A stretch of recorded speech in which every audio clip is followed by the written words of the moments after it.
കേരള നിയമസഭയിലേക്കുള്ള തെരഞ്ഞെടുപ്പിൽ പാലക്കാട് നിയോജകമണ്ഡലത്തിൽ നിന്ന് ഇടതുപക്ഷ സ്ഥാനാർത്ഥിയായി മത്സരിക്കുന്ന എന്നെ മോതിരം അടയാളത്തിൽ വോട്ട് ചെയ്ത് വൻപിച്ച ഭൂരിപക്ഷത്തിൽ വിജയിപ്പിക്കണം എന്നുള്ളതാണ് അഭ്യർത്ഥന.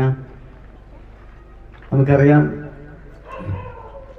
നമുക്ക് ഇടതുപക്ഷത്തിന് പാലക്കാട് കഴിഞ്ഞ 10 കൊല്ലമായി കേരളം ഭരിക്കുന്ന പിണറായി വിജയൻ സർക്കാരിലേക്ക് ഒരു ഭരണപക്ഷ MLA കൊടുക്കാൻ പറ്റാത്തതിൻ്റെ എല്ലാ പ്രയാസങ്ങളും നാം അനുഭവിച്ചുകൊണ്ടിരിക്കുകയാണ്. ഒരു വികസനത്തിൻ്റെ പെരുമഴ തീർക്കുന്ന കഴിഞ്ഞ 10 വർഷമായി കേരളത്തിൽ ഒരുപാട് വികസന കാര്യങ്ങൾ ചെയ്തുകൊണ്ടിരിക്കുന്ന, ഒരുപാട് ക്ഷേമ പ്രവർത്തനങ്ങൾ ചെയ്തുകൊണ്ടിരിക്കുന്ന സർക്കാരിന് പിന്തുണയുമായി മൂന്നാമതും വരുന്ന പിണറായി സർക്കാരിന് പാലക്കാട് നിന്നൊരു ഭരണപക്ഷ MLA കൊടുക്കുക എന്നുള്ളത് നമ്മുടെ കർത്തവ്യമാണ്.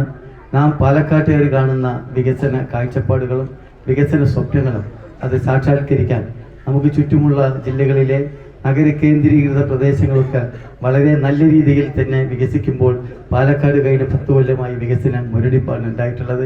അപ്പോൾ അതുമായി ബന്ധപ്പെട്ടുള്ള എല്ലാ ഖേദങ്ങളും തീർക്കുന്ന വിധത്തിൽ ഇപ്രാവശ്യം 9-ാം തീയതി നമ്മുടെ മോതിരം അടയാളം വാഗ്ദാനത്തിൻ്റെ അടയാളമാണ്, സന്തോഷത്തിൻ്റെ അടയാളമാണ്, കൂടിച്ചേരലിൻ്റെ അടയാളമാണ്, എല്ലാം കൊണ്ടും ഐശ്വര്യത്തിൻ്റെ അടയാളമാണ്.